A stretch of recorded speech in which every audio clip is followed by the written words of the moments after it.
Okay, everyone, here's what we're doing today, and that is, here, get on this side. We are going to show you how to teach your kids how to box or combat sports. That can still be MMA or kickboxing. So, and I'm trying to show you, I am showing you the least expensive way to get into this sport so you're not spending a bunch of money. So we've done a previous video about the noodles, which you can get for 99 cents at the dollar store. That's only $1, and those are tools you use every single time you train. Now, another one is a tennis ball.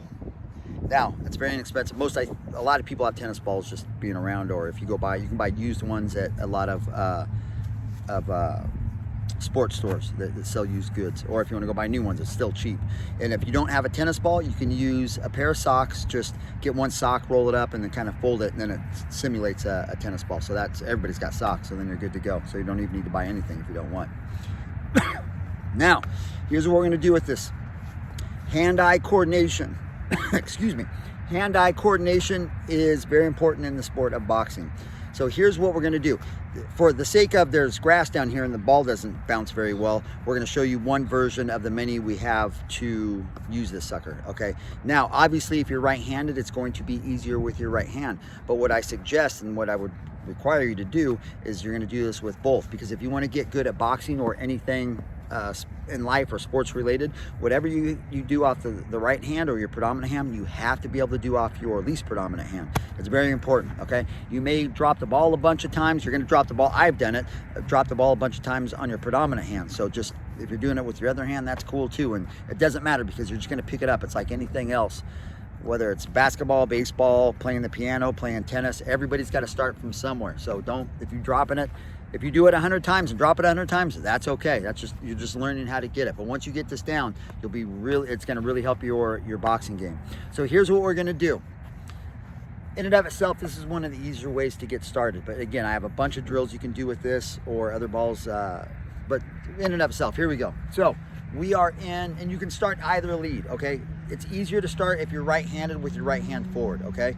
Now, you normally don't box like this. You would box with your left hand forward if you're right-handed, but just to make this easier and get you started. So right foot, right hand forward. All I'm gonna do is lightly throw it up and catch it. Now, when I caught that ball, my hand was over it, okay? So my palm was down. So once again, you're just lightly gonna throw it up, catch it. Now that catch, when I caught that ball, that simulated a punch, just how AJ's doing right there. That simulates a punch. Now, sometimes I'm gonna catch it high, sometimes I'll catch it low, because if you're boxing somebody, sometimes his head's down low and you got to snap it there. Say if you're boxing or if you're sparring somebody tall, you're going to snap it there. So it doesn't matter where you catch it. It can be to the right, it can be to the left. That happens all the time. If you drop the ball or if it gets out of your hands, that just means you were trying. I could sit here all day and like do it real easy and light and just catch it, which in and of itself isn't bad. But once I start getting out of my comfort zone and like really trying to get it, then every so often you're going to drop it. So it's okay to, drop this ball, or if you shoot it off somewhere, that's totally fine. That just means you're trying. Now, if you think you're a hot shot and with your predominant hand, you're just like killing it, like, oh goodness, it's easy peasy, and then switch leads to where your least predominant hand's in front. Same thing, throw it up, catch it, throw it up, catch it. Just like that. Now, in and of itself, you'll make your hands like very accurate, extremely accurate. And that's what you want, well, in all sports, but in and of itself, you need it in boxing, okay? So just like, oh, there you go. And I give AJ props because he's dropping it. That means he's trying. There you go. Now, and another thing that's making it harder for him is his hands are wrapped. You see that? So it's taking up a lot of space in his hand. His hands aren't, because his hands handle this ball okay, but not the most. But if they put those wraps on, then it's going to take up more space, so it makes it more difficult for him. So I do suggest doing it barehanded. That's kind of not fair. And obviously, the bigger your hand, the easier it's going to be. So if you have like little guys doing it, like I have 10-year-olds that do this, and they can handle it, but most of my 10-year-olds will do it with this. But I also have racket balls. So those work good too, and they're a little bit smaller than this. And you can even they have all sorts of them. I get these I buy all my tennis balls used, because these guys just throw them all over or lose them or take them home or do whatever they do with them.